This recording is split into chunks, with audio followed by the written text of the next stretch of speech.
ჩვენ ხელი მოვაწერეთ საქართველოს ევროკავშირის ასოცირების შეთანხმებას და ეს განსაკუთრებით ემოციური და ამაღელვებელია ყველა ქართველისთვის.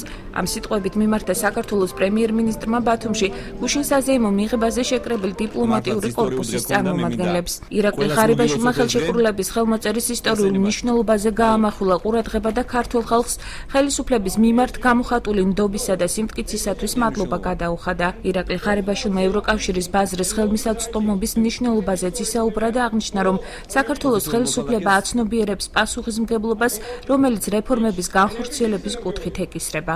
ეს არის ისტორიული მოვლენა ქართველებისთვის, ჩვენი ქვეყნისთვის და საქართველოს ამ ნაბიჯით დაუახლოვდა ერთიან ევროპულ ოჯახს.